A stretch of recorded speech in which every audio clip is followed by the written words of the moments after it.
सुगुरु गेटो, जिसे सबसे worst curse user का टाइटल दिया गया, उसके साथ आखिर ऐसा क्या हुआ था जिसने उसके सोच को और उसके आइडियोलॉजी को इतना अपसाइड डाउन टर्न कर दिया। उसके साथ आखिर ऐसा क्या हुआ था उस दिन जिसने उसे इतना ज़्यादा बदलने पे मजबूर कर दिया। आज की इस वीडियो में हम इसी पे बात करेंगे और ये भी बात करेंगे कि सुगुरु का एक विलन बनना एक्चुअली कितना ज़्यादा सेंस बनाता है और वो कितना ज़्यादा लॉजिकल कैरेक्टर है। And I assure you guys कि तुमने आज तक ऐसा कैरेक्टर एनालिसिस कहीं नहीं देखा होगा। तो मेरा नाम है प्रशांत एंड लेट्स हाजिमे माशो। सुगुरु गेटो, अब इसे हमने जुजुत्सु काइसन सीजन 1 में भी देखा था और जुजुत्सु काइसन 0 का ये मेन एंटागोनिस्ट भी रहा है। अब वो बात अलग है कि जिस गेटो को हमने सीजन 1 में देखा था वो गेटो कुछ और ही है, तो हम अभी उस पर नहीं जाएंगे।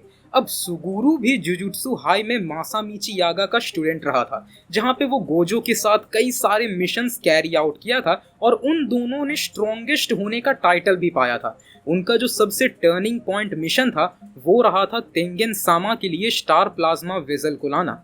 अब इस मिशन से पहले तक गेटो एक्चुअली में बड़ा माइल्ड, काइंड और केयरिंग नेचर का इंसान था, जिसे पावरलेस लोगों से कोई नफरत नहीं थी। बट तोजी के इंटरफेरेंस के बाद जो कुछ भी गेटो ने झेला वो उसके सोच को झकझोर के रख दी।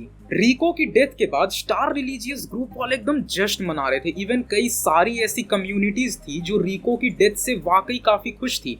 बट उस दिन गेटो उन सबको मारना तो चाहता था, बट वो फैसला लेता है कि वो इन सबको नहीं मारेगा। पर इस इवेंट का उसके दिलो दिमाग पर ऐसा असर हुआ कि गेटो फिर अकेले मिशंस पर जाने लगा। बैक टू बैक लोगों को बचाता, कर्सेस को मैनिपुलेट करके उन्हें निगलता जाता और हर बार कर्सेस जितने वर्स और पावरफुल होते थे उन्हें निगलने का एक्सपीरियंस उतना ही बदतर होता जाता था। इन सब पे गेटो के आइडियल्स धीरे धीरे धुंधले पड़ने लगे। वो अपने एम पे क्वेश्चन करने लगा। वहीं गोजो से उसकी दूरी बढ़ती गई और आखिर में गेटो खुद पे सवाल उठाने लगा कि आखिर मैं ये क्यों कर रहा हूँ, किन लोगों के लिए कर रहा हूँ। और फिर गेटो को याद आते हैं वो स्टार रिलीजियस ग्रुप के लोग। गेटो को याद आता है कि उसने उस दिन एक ऐसा घिनौना मंजर देखा था जहां पे इंसानियत किसी के मौत पे जश्न मना रहा था। और उस दिन गेटो ये सोचता है कि वो दिन जब मैंने स्टार रिलीजियस ग्रुप वालों को जिंदा छोड़ दिया था, क्या मेरा वो एक्शन सही था? यानी अब वो अपने उस पास्ट के एक्शन पे डाउट करना स्टार्ट कर देता है। और धीरे धीरे उसका ये इंट्रोस्पेक्शन इतना गहराता जाता है कि ऐसा पहली बार हुआ था कि गेटो खुद से नफरत करना स्टार्ट करता है और इंसानियत से भी। और वो पहली बार इंसानों को मंकी यानी बंदर कह के पुकारता है। पर उसकी ये नफरत और बढ़ जाती है जब यूकी सुकुमो, जिसे आपने सीजन 1 में देखा था, वो गेटो को बताती है कि ये नॉन सॉर्सरर लोग ही वही हैं जिनके वजह से कर्स एनर्जी एग्जिस्ट कर रही है। जुजुत्सु सॉर्सरर्स की तरह नॉन सॉर्सरर्स खुद के अंदर से निकलने वाली निगेटिव एनर्जी को रोक नहीं सकते, इसलिए जितने कर्सेस एग्जिस्ट कर रहे हैं वो इन्हीं नॉन सॉर्सरर्स की वजह से हैं। पर यूकी ये चाहती थी कि या तो पूरे इंसानियत से कर्स एनर्जी को खत्म कर दिया जाए या तो सभी इंसानों को भी इसे कंट्रोल करना सिखा दिया जाए। पर गेटो एक तीसरे कंक्लूजन के साथ आता है कि क्यों ना पूरे इंसानियत को ही खत्म कर दिया जाए। पर जब यूकी गेटो से पूछती है कि क्या तुम्हें नॉन सॉर्सरर से इतनी ज्यादा नफरत है, तो इस पे गेटो कोई जवाब नहीं दे पाता। गेटो बस यही कहता है कि मैं इस बात को लेके कंफ्यूज रहता हूँ कि क्या ये नॉन सॉर्सरर हमारे प्रोटेक्शन के काबिल भी हैं, क्या ये बचाने लायक भी हैं। वो ये मानता है कि ये जो वीक लोग हैं, जो नॉन सॉर्सरर हैं, ये हमारे लिए कीमती हैं या फिर ये घिनौने हैं। मैं इन दोनों चीज़ों में डिफ्रेंशिएट नहीं कर पा रहा है। इसके बाद यूकी उसे समझाती है कि तुम्हारे पास दो रास्ते हैं गेटो, या तो तुम अपने जुजुत्सु सॉर्सरर होने के फर्ज पे टिके रहो या तो फिर तुम इन नॉन सॉर्सरर को मिटाने के रास्ते पे निकल जाओ। तुम्हारे पास यही दो रास्ते हैं। उस दिन गेटो कोई फैसला नहीं लेता। बट कुछ समय बीतता है जब यू हाइबारा यानी जो गेटो का जूनियर है उसकी मौत हो जाती है। और उस दिन गेटो दोबारा से अपने इस सोच को जिंदा करता है कि एक जुजुत्सु सॉर्सरर होने का क्या मतलब है। हम एक ऐसे रेस में दौड़ रहे हैं जिसका अंत बस एक ही है कि एंड में मुझे एक जुजुत्सु सॉर्सरर को अपने ही भाई बंधुओं के लाश को बटोरना पड़ता है। हम अपनी जान इन लोगों के लिए गंवा रहे हैं, इन वीक लोगों के लिए गंवा रहे हैं जो हमारे प्रति कृतज्ञ भी नहीं है, उल्टा ये हमारे मरने पे जश्न मनाते हैं।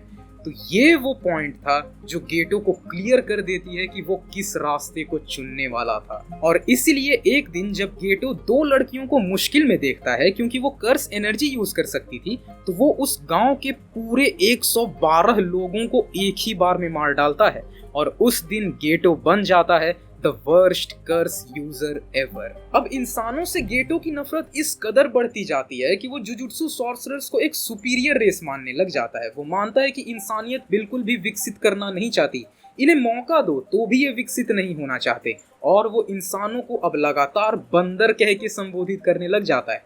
वो मानता है कि दो ही तरह के इंसान एग्जिस्ट करते हैं, एक तो पैसे देने वाले मंकीज और दूसरा कर्स देने वाले मंकीज, और इन दोनों के अलावा जो बाकी फिर बचने वाले इंसान हैं उनका किसी भी तरह का कोई काम नहीं, मैं तो उन्हें यूज भी नहीं कर सकता। और उस तरह के लोगों को मारने में गेटो कतई नहीं सोचता, बिल्कुल भी नहीं सोचता। गेटो का मानना था कि जुजुत्सु सॉर्सरर्स एक पैराडॉक्सिकल वर्ल्ड में जी रहे हैं जहां पावरफुल वीक पर रूल नहीं कर रहा, बल्कि पावरफुल लोग वीक के आगे झुक कर रह रहे हैं। जुजुत्सु सॉर्सरर्स को नॉन सॉर्सरर्स की सेवा करनी पड़ रही है, वहीं इंसानों ने खुद के इवोल्यूशन को रोक रखा है और सरवाइव करने के लिए विकसित होना जरूरी है, क्योंकि अंत में जीता वही है जो विकसित हो। इसलिए सुगुरु एक ऐसी दुनिया बनाना चाहता था जहां सिर्फ एक सुपीरियर रेस एग्जिस्ट करती हो, और ऐसा वो करता पूरे नॉन सॉर्सरर्स को एक्सटर्मिनेट करने के बाद। तो गेटो विलन क्यों बना ये तो हमने देख लिया, पर क्या गेटो के इस सोच को और गहराई से समझा जा सकता है? तो जी हाँ, बिल्कुल समझा जा सकता है। एक्चुअली गेटो की जो ये आइडियोलॉजी है ना, इसे कहा जाता है सोशल डार्विनिज्म।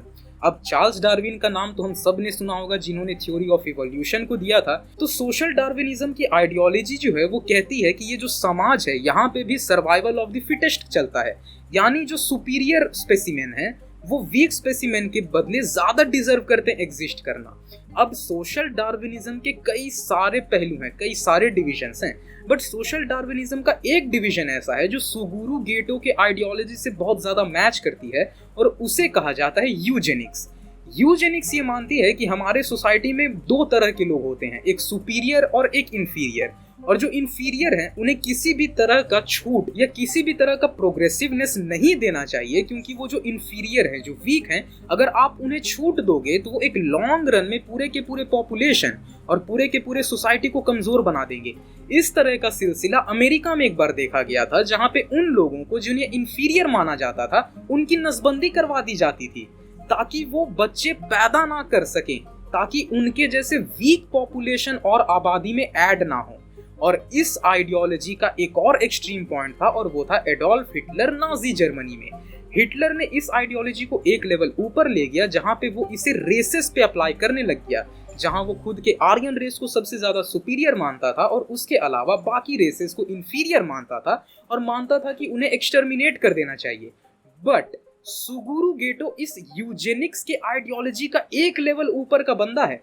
ये ह्यूमैनिटी के अंदर डिफरेंट रेसेस नहीं, बल्कि पूरे ह्यूमैनिटी को ही दो सेगमेंट में बांट दिया है, एक तो कर्स यूजर्स और दूसरे नॉन सॉर्सरर्स। और इसका ये मानना है कि जो कर्स यूजर्स हैं वही सुपीरियर रेस हैं, और उसके बदले जितने भी नॉन सॉर्सरर्स हैं वो एक इंफीरियर रेस है, जो कि एग्जिस्ट करके वैसे भी कुछ अच्छा साथ तो दे नहीं रहे, ऊपर से अगर मैं इन्हें एग्जिस्ट करने दिया तो इनकी वजह से सोसाइटी और डेप्रिशिएट करेगी, क्योंकि यही तो ससुरे कारण है जिसकी वजह से कर्स एनर्जी एग्जिस्ट कर रहा है। तो सुगुरु गेटो ये मानने लगा था कि इन्हें पूरी तरह एक्सटर्मिनेट कर दो, तब जाके एक बेटर वर्ल्ड बनेगा, एक सुपीरियर रेसेस का वर्ल्ड बनेगा जो ज्यादा डिजर्विंग है एग्जिस्ट करने के लिए। तो देखा जाए तो भाई काफी ज्यादा गहरा सोच है इसका।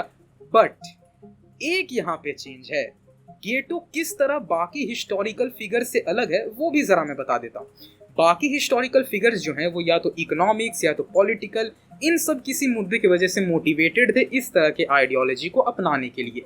बट सुगुरु गेटो यूजेनिक्स जैसे ट्विस्टेड और अजीब से आइडियोलॉजी को इसलिए अपनाया क्योंकि उसका मोटिवेशन बहुत ज्यादा इमोशनल और ट्रोमैटिक था। जिस तरह का सिनेरियो गेटो झेला, जिस तरह के एक्सपीरियंसेस से वो गुजरा, और जिस तरह के क्वेश्चंस उसके दिमाग में आए कि यार जिन लोगों के लिए मैं लड़ रहा हूँ उन्हें उस चीज की कद्र तक नहीं है, वो ऐसे ऐसे चीजों में जश्न मनाते हैं जो कि सच में घिनौनी बात है। और ये हम सब के साथ भी तो होता है गाइस, बहुत बार आप लोग के साथ भी ऐसा होता होगा कि बहुत टाइम तक अच्छाई का साथ देने के बाद हम खुद भी हमारे अंदर भी वो सवाल आता है कि यार ये सब आखिर कब तक, ये ऐसा क्यों होता है कि हम इंसान इतने ज्यादा कमीने हैं।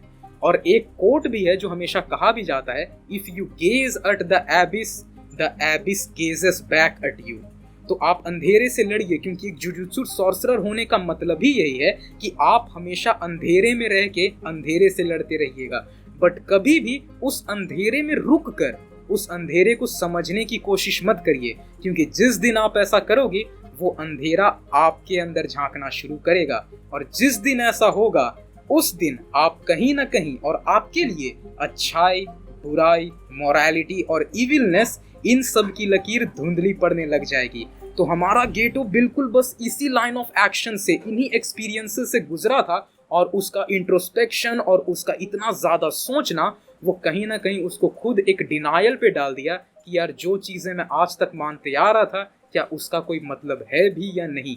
यही रीज़न है गाइस कि मैं गेटो के कैरेक्टर को इतना ज़्यादा अप्रिशिएट क्यों करता हूँ, क्योंकि अगर आप जुजुत्सु काइसेन की स्टोरी को देखो तो कहीं ना कहीं गेटो का विलन वाले रास्ते को पकड़ना वो बहुत ज़्यादा जस्टिफाई करके दिखाया गया है कि क्यों ये बंदा इतना ट्रांसफॉर्म हुआ।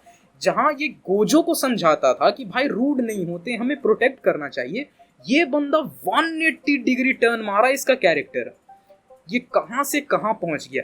तो ये बात ने मुझे मोटिवेट किया कि भाई इस चीज़ को पूरा डिटेल में एक्सप्लेन करना चाहिए, इसके आइडियोलॉजी को रियल वर्ल्ड एप्लीकेशन से एक बार कंपेयर करके बताना चाहिए कि क्या ऐसा कुछ रियल वर्ल्ड में एग्जिस्ट करता भी है। और इस तरह से आप जुजुत्सु काइसेन को और ज़्यादा अप्रिशिएट कर पाओगे कि राइटर्स कितना ज़्यादा इंटेल लगाते हैं अपने कैरेक्टर्स को बनाने के पीछे। तो ये कैरेक्टर एनालिसिस था मेरे तरफ से, और इसी के साथ हम अपने चैनल को शुरू करने जा रहे हैं। ये हमारा पहला वीडियो है, और हाँ, इस वीडियो से आप एक स्टैंडर्ड मान के चलो गाइस कि इस चैनल पे जो भी वीडियोस आप देखोगे वो एक्स्ट्रा ऑर्डिनरी होंगे। हम नॉर्मल एनालिसिस नहीं करेंगे, हम नॉर्मल बातें नहीं करेंगे, क्योंकि यहाँ पे आपको मिलेगा कंटेंट। तो अगर आपको ये वीडियो पसंद आया हो तो इस वीडियो को लाइक करना और अपने दोस्तों के साथ शेयर जरूर करना, साथ ही सपोर्ट करो और सब्सक्राइब कर दो हमारे चैनल एनिमेज 14 को, क्योंकि मैं, तुम, हम सब हैं एनिमेज 14।